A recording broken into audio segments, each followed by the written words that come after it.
ऐसे फनकार से, एक ऐसे अदीब से, एक ऐसे साहित्यकार से गुजारिश करता हूं जिसने राजस्थान में पैदा होकर पूरे हिंदुस्तान नहीं, पूरे हिंदुस्तान की नुमाइंदगी पूरी दुनिया में की है।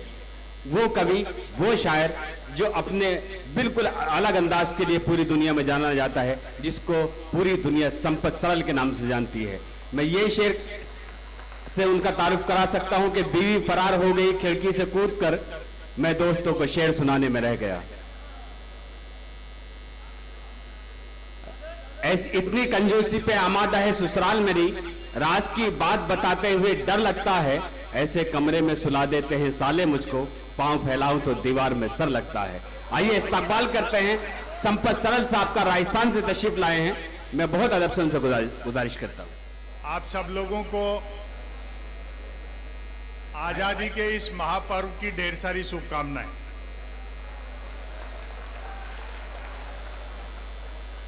संयोग से आज रक्षाबंधन भी है, तो मैं उस पवित्र दिन की भी बधाई और शुभकामनाएं देता हूं।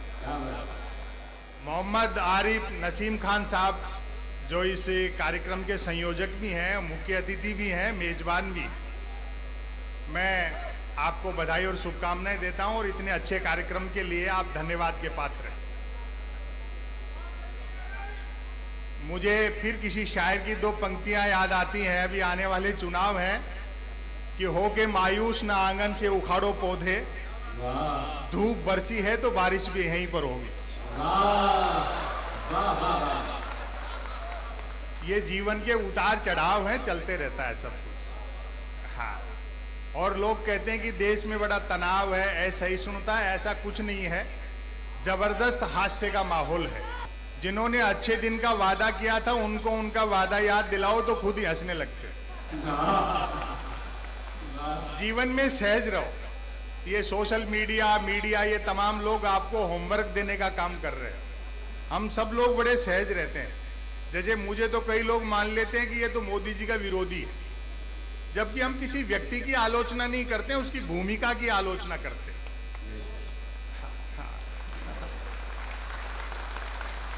ये जितने भी कवि शायर लोग हैं, किसी नेता के लिए कहें तो यूं न समझे उस नेता की आलोचना कर रहे हैं, उसकी जो भूमिका है, उसको जो करना चाहिए और वो जो नहीं कर रहा है उसके काम को अंडरलाइन करते हैं।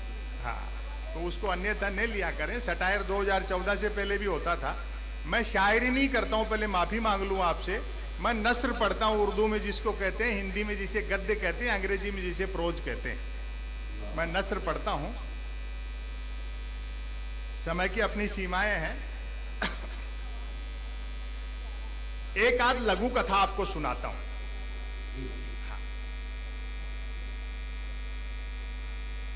हम बाजारवाद के युग में जी रहे हैं। एक है बाजार जो हर समय की जरूरत है, एक है बाजारवाद। बाजार का मतलब है जरूरत के हिसाब से चीजें बनाना, और बाजारवाद का मतलब है चीजें बना करके जरूरत पैदा करना। पूरी दुनिया का सिनेरियो आप देखें, चाहे वो ट्रंप हो, शिंजो आबे हो, जिनपिंग हो, पुतिन हो, या अपने वाले हो या कोई और हो, लोगों को लगता है कि राजा का चुनाव जनता करती है, जबकि ऐसा नहीं है। 10-15 मल्टीनेशनल कंपनियां मिलकर के जिसमें चाबी भर देती हैं, वो खिलौना चल पड़ता है।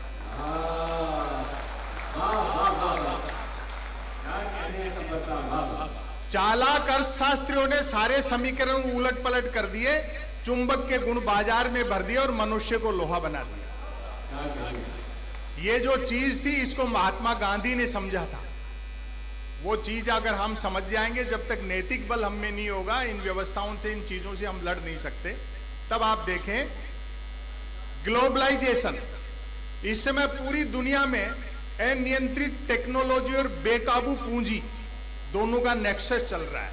ये धर्म, धर्मांधता, राष्ट्रवाद सब उन्हीं की उपज है। 23 मई को जब चुनाव परिणाम, सहज रहना चाहिए जीवन में। 23 मई को जब चुनाव परिणाम आए तो एक भक्त का फोन आ गया। भक्त तो आप जानते हो किसको कहते हैं, जिसकी आंखें तो होती है लेकिन दृष्टि नहीं होती। लेकिन हम जीवन में सहज रहते हैं। बोले और सुनाओ क्या हालचाल है। मैंने कहा हालचाल ठीक है और सुनाने के पैसे लेते हैं।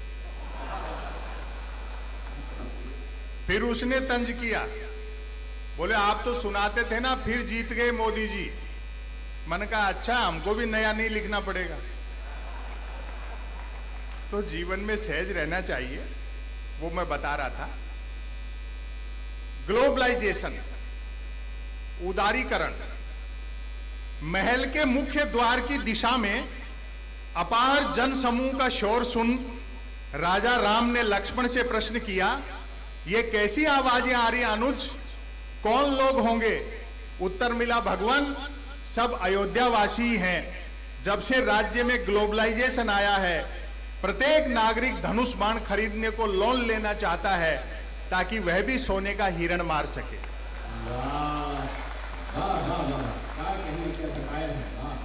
तो एक दिन समझ में आ जाएगा। अब आप देखें, मुझे तो हंसी तब आती है जब नेहरू की नकल करते हुए उसको खारिज करने की कोशिश की जा रही है। उन्होंने डिस्कवरी ऑफ इंडिया लिखी, ये डिस्कवरी चैनल के लिए एक्टिंग कर रहे हैं।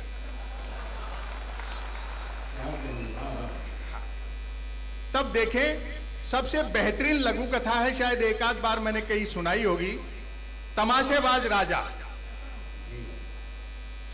राजा छटा हुआ तमाशेबाज था।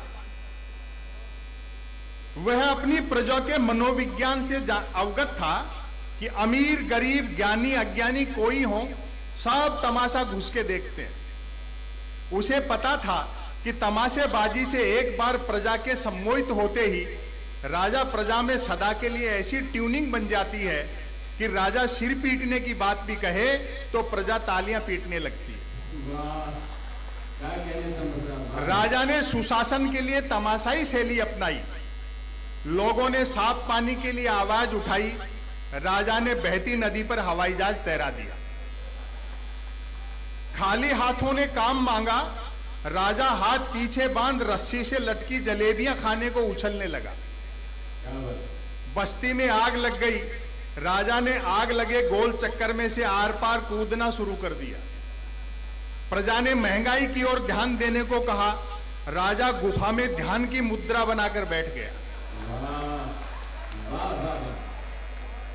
नागरिक बोले यातायात के साधन मुहैया कराओ, राजा मौत के कुएं में मोटरसाइकिल चलाने लगा।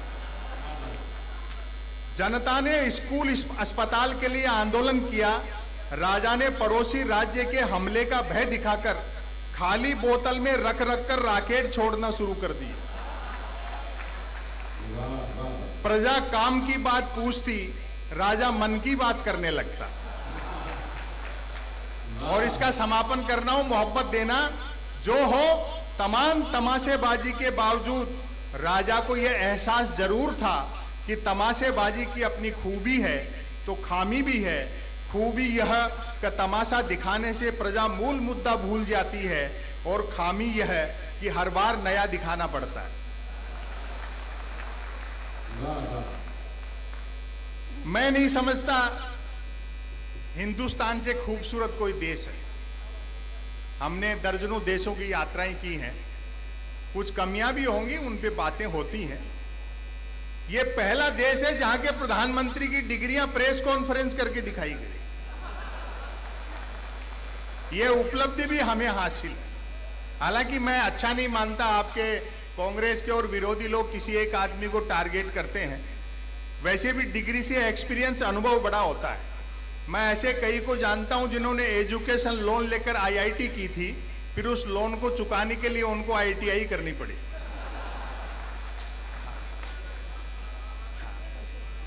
हालांकि बाद में पार्टी के दो बड़े नेताओं ने बाकायदा प्रेस कॉन्फ्रेंस करके प्रधानमंत्री की डिग्रियां दिखाई, तब जाकर विरोधियों का मुंह बंद हुआ।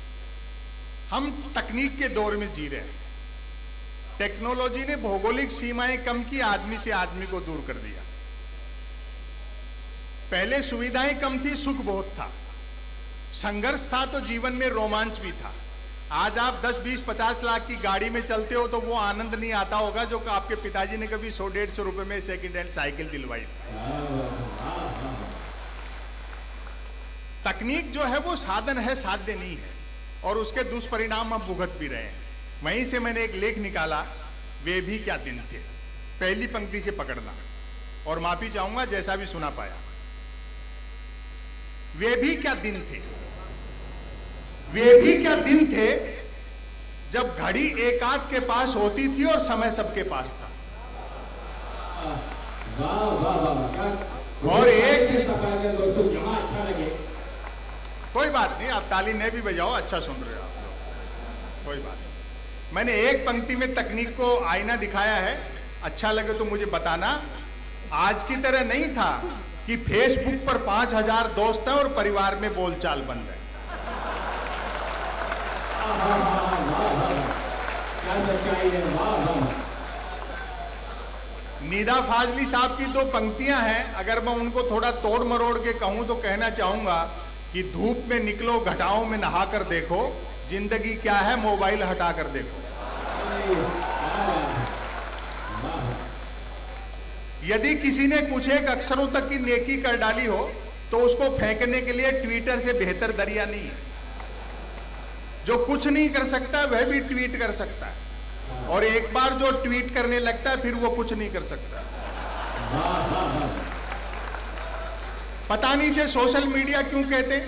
हजारों किलोमीटर दूर बैठे आदमी से तो हम चैटिंग से जुड़ना चाहते हैं, लेकिन बस ट्रेन फ्लाइट में सफर करते हैं तो कोशिश रहती है बराबर वाली सीट खाली रहे।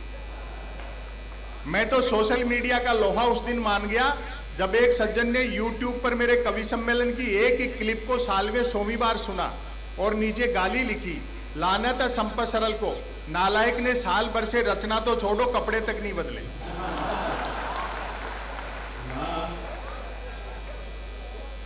तो ये जो चीजें हैं इनसे बाहर जमीनी काम करो। जैसे आप नसीम खान साहब ने ये एक आयोजन जुटाया, इस बहाने लोग घरों से निकले, ये बहुत जरूरी है, क्योंकि आदमी जितना लैंग्वेज से सीखता है उससे कहीं ज्यादा बॉडी लैंग्वेज से सीखता है। हमने अपने अपने ग्रुप बना करके उनसे चैटिंग, उनकी भेजी हुई चीजें देखना और वैसे ही मिजाज की भेजना, तो हम कैद होकर के रह गए। विरोधी के मत का पता ही नहीं लगता कि दूसरा आदमी क्या सोच रहा है, मिलने से पता लगता है। बाकी जैसे ये धारा 370 वो ठीक है, चीज हो गई, अब उसका रिजल्ट देखेंगे तब पता लगेगा। बैंड तो हमारी शादी में भी बहुत जोरदार बजा था।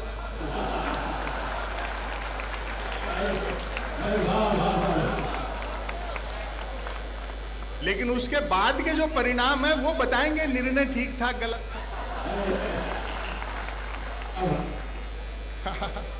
मुझे तो ऐसी चीजों में हंसी आती है। आप आज मैं रंग में आता लेकिन माफी चाहता हूं। सुनिए, नहीं आप नहीं, ऐसे नहीं आया जाता। उसके लिए मुशायरे का, कवि सम्मेलन का एक डिसिप्लिन होता है। मैं पहला आदमी हूं जो पैसों के लिए और तालियों के लिए नहीं लिखता हूं, भले किसी को बुरा लग जाए। अगर इस तरह का अनुशासन आगे से किसी मुशायरे में न हो तो मैं माफी चाहता हूं, मुझे न बुलाया करें आप। बुद्धिसेन शर्मा जी की 2 पंक्तियां हैं, बड़े दुखी मन से कह रहा हूं। जिस तट पर प्यास बुझाने से अपमान प्यास का होता हो, उस तट पर प्यास बुझाने से प्यासा मर जाना बेहतर है। पुराने समय का मनोविज्ञान देखें आप, तब मोबाइल तो क्या लैंडलाइन फोन तक नहीं होता था, अतः झूठ सिर्फ आमने सामने मिलने पर ही बोला जाता था। खान पान शुद्ध था और याददाश्त अच्छी थी। हर व्यक्ति को 7-7 पीढ़ियां याद रहती थी, अपनी भी और गाली गलौज होने पर दूसरों की भी। हमारी प्राथमिक शिक्षा तो ऐसी थी जिसमें शिक्षा प्राथमिक नहीं थी। हमारा 50 बच्चों, 3 अध्यापकों, 2 पेड़ों और एक कमरे का स्कूल हुआ करता था। आज तो इतने के बल पर लोग यूनिवर्सिटी चला रहे। पढ़ाई लिखाई को लेकर कतई तनाव नहीं रहता था, क्योंकि हम विद्यार्थियों और अध्यापकों के बीच एक समझौता था कि सप्ताह में 3 दिन वे स्कूल नहीं आएंगे और 3 दिन हम। बोलचाल में राजस्थानी का इस्तेमाल होता था, जैसे आप अवधी, भोजपुरी, बूंदेली जो भी भाषा बोलते हैं, ब्रज, बोलचाल में राजस्थानी का इस्तेमाल होता था। हिंदी सिर्फ शहरों तक सीमित थी, और अगली पंक्ति पर आप तालियां रोक नहीं पाएंगे। हिंदी सिर्फ शहरों तक सीमित थी और अंग्रेजी तो पीने के बाद ही बोली जाती थी।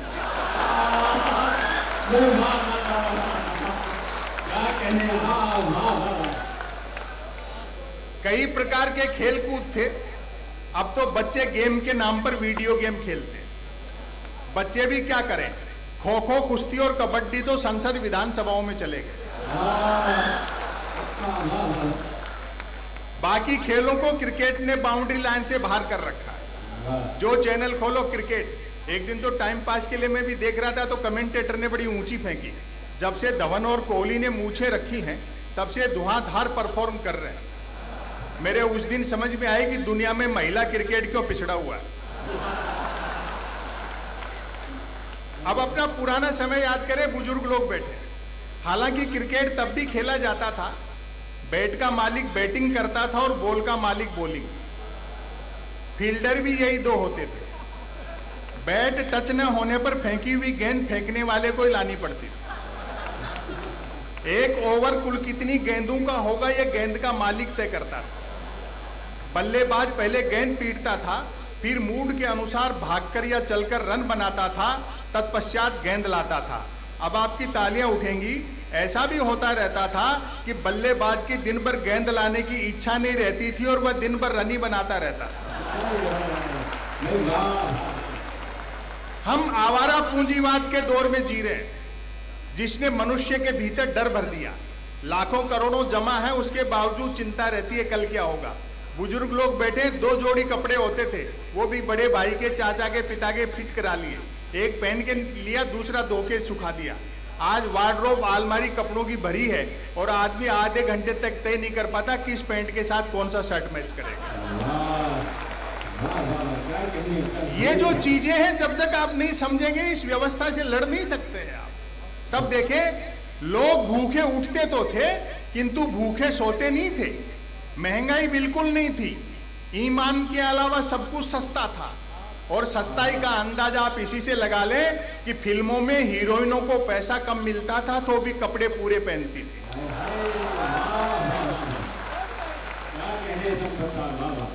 उन दिनों रामलीलाएं मनोरंजन का प्रमुख साधन हुआ करती थी। हर जाति, भाषा, धर्म, संप्रदाय के लोग चटाई पे बैठ के रात रात भर रामलीलाएं देखते थे।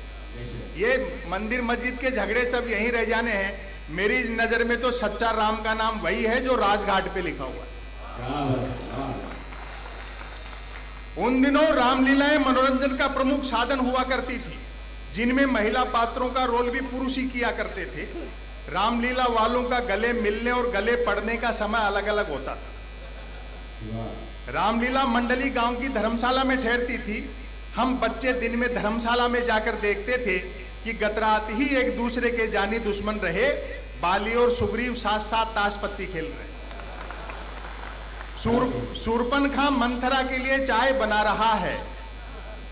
चटाई पर बैठा रावण रात को आरती में आए पैसों का हिसाब मंदोदरी को दे रहा है। लोग पैदल चलते थे और पदयात्राएं करते थे, जो कि पद प्राप्त करने के लिए नहीं होती थी। कुछ एक के पास साइकिलें होती थी जो 4 रोटियों में 40 का एवरेज देती थी। कारें, मोटरसाइकिलें तो छोड़ो, बसें तक गिनती की हुआ करती थी। जहाज और हवाई जहाज तो हम किताबों में देखते थे और कॉपियों के बनाते थे। याद आती हैं वे मीटर गेज की कोयले के इंजन वाली गाड़ियां।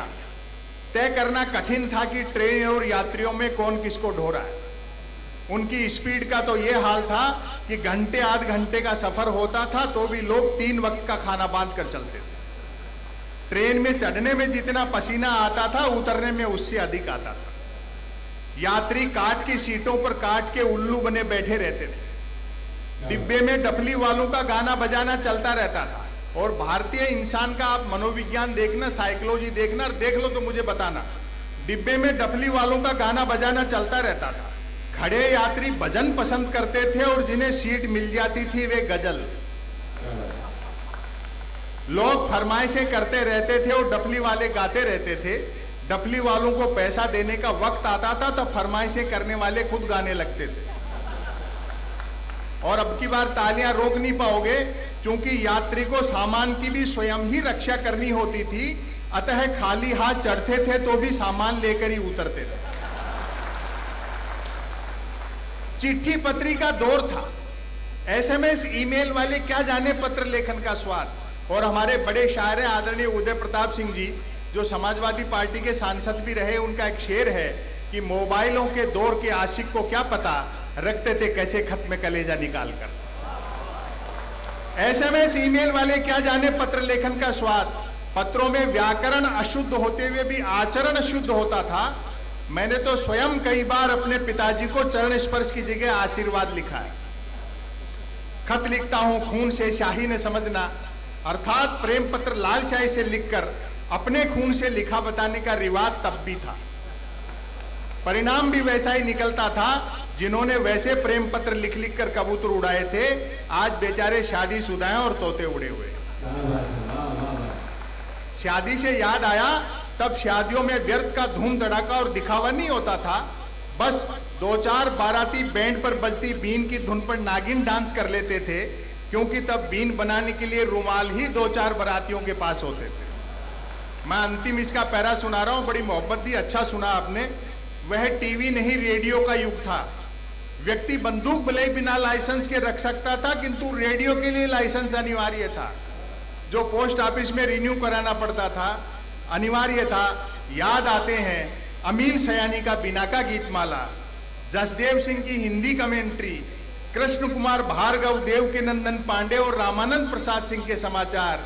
और अब आपकी मोहब्बत मिलेगी, गर्दन झुकाकर बीबीसी तो ऐसे सुनते थे जैसे आज बीबी से सुनते हैं। मैंने अतिरिक्त में कुछ कह दिया हो तो मैं माफी चाहता हूं। अंतिम पंक्ति आपको मैं सुना रहा हूं, अपने साथ रखना। ये यादगार पंक्ति है, सच है गन्ने का रस सूख जाए तो वह लाठी की तरह जाता है, तब हमारा जीवन कछुए की तरह था, आज हम खरगोश की तरह दौड़ रहे हैं, अर्थात भाग सब रहे हैं और पहुंच कोई नहीं रहा। बहुत शुक्रिया, बहुत धन्यवाद।